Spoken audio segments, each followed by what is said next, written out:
this is Jennifer Schaefer, People's Realtor of Colorado, coming back to you today with Robert Greene's 12th Law of Power. Use selective honesty and generosity to disarm your victim. And obviously Robert Greene was writing for excitement and to keep his readers riveted. And my goal as a real estate agent is a little different. So I'm going to switch out the word victim for business partner because it's a lot healthier to think of the other side as somebody you're working with and doing business with and respect, not a prey that you need to creep on.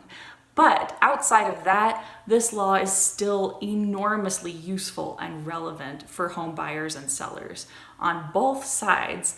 And both of these pieces of the law, selective honesty and generosity, they require that you use them with nuance. So starting with the selective honesty, that does not mean that you should be honest some of the time and dishonest the rest of the time. No, you should always tell the truth when you're talking. However, you definitely should know when to stay silent.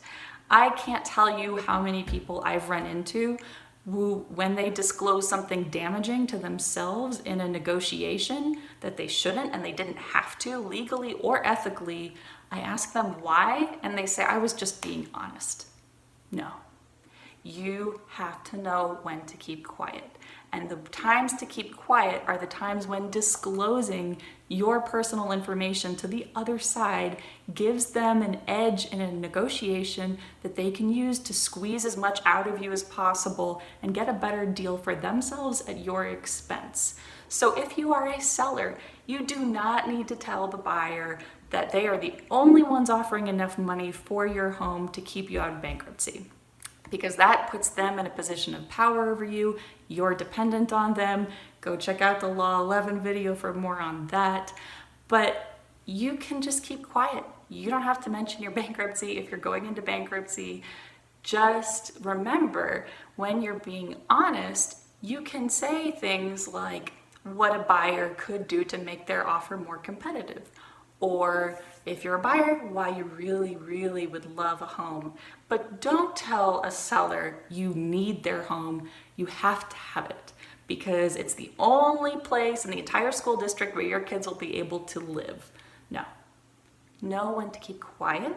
Selective honesty means selective silence and strategic silence. And now for the other part of the law, selective generosity is very useful. And I also want to caution you on this one because I've had some really weird requests coming from buyers or sellers that have nothing to do with a real estate transaction.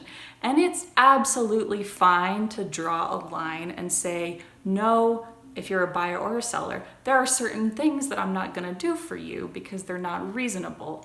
If the seller says, oh yeah, I'll let you, maybe be higher in my priority list if you pet sit my dog for a weekend. Has nothing to do with the real estate transaction. You don't need to agree to that. And my suspicion is that they're actually not interested in selling you the home. They're trying to get free favors or labor out of you instead. So it's fine not to agree to that. Where this really can be very useful is when it relates to the actual real estate transaction. And a really good example of this is a home warranty program. It can really, really make a buyer feel at ease and trust you if you, even without asking, offer to buy a home warranty that will cover them for the first year in their home, because they're going to be cash strapped, and if an appliance happens to break down, needs to be repaired and replaced at their expense, they could be really stressed and actually focus their anger at you and say, oh, you didn't tell me that there was a problem. You didn't tell me that XYZ was about to break. And so in the end, by getting them a home warranty, you're not only looking out for them when they're in a financially delicate position, you're also potentially protecting yourself from backlash, fights, even lawsuits.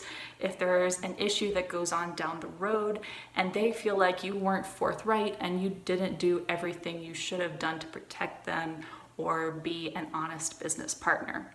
So by all means, stroke the ego of the other side. You can make them feel secure, make them trust you, but do not go out of your way to disclose information that will harm you potentially in the end.